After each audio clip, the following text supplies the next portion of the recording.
Remote काल के हाथ में बना दिया एटम बम, पहले चुनक ऋषि और फिर रिमोट ऑन कर दिया ताकि इसको करता हूं राजा को ठीक। राजा का फील्ड अलग और साधु संता का फील्ड न्यारा, वो क्यों भी बेमतलब टांग अड़ाऊं एक दूसरे के बीच में।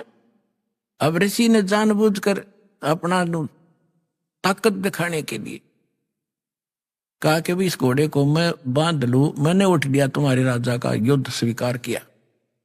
सैनिक बोले अगर कंगले तेरे दाने तो खाने को नहीं, तू अपनी सामत बोल लेता है, मोल ले रहा है, चुप करके जप ले माला।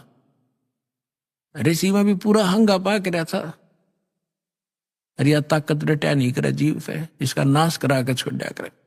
तो उसने क्या कहा कि ठीक है भाई, मेरे भाग में यह लिख रखी होगी, तुम्हारे राजा से मरना होगा, मैंने जाके दो उनको, घोड़ा बांध दो यहीं पर। अब राज सैनिकों ने जाके बता दिया जी ऐसे ऐसे बात है, एक चुनुक नाम के ऋषि ने आपका युद्ध स्वीकार कर लिया।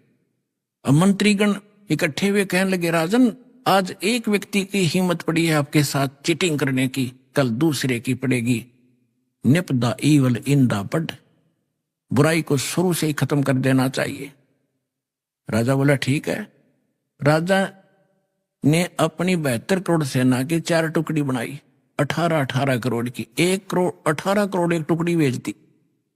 उधर से उस ऋषि ने सारे जीवन में जो डले ढोए थे वो अटपट करके सिद्धियां प्राप्त की थी, उससे 4 पुतली तैयार कर दी, एटम बम 4 बना दिए, परमाणु बम। एक परमाणु छोड़ दिया पुतली, उसने 18 करोड़ कत्लेआम कर दिया। राजा ने दूसरी सेना भेज दी, ऋषि ने दूसरी पुतली, यानी 72 करोड़ सेना का सत्यानाश कर दिया उस ब्रह्म के काल के पुजारी ने। सूक्ष्म वेद में कहा है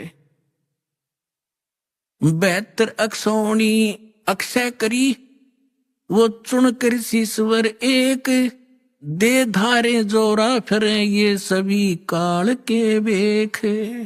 72 अक्षौणी अक्षय करी, 72 अक्षौणी खा गया, वो चुणक ऋषिश्वर एक।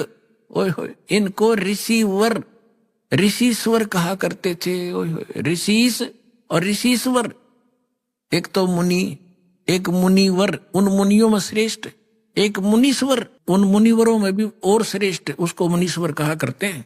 ऐसे ऋषिवर और ऋषिश्वर, जिसको ऋषिश्वर कहा करते थे, उस ऋषिश्वर के ये कारनामे हैं 72 अक्षौणी खा गया, वो चुनक ऋषिश्वर एक,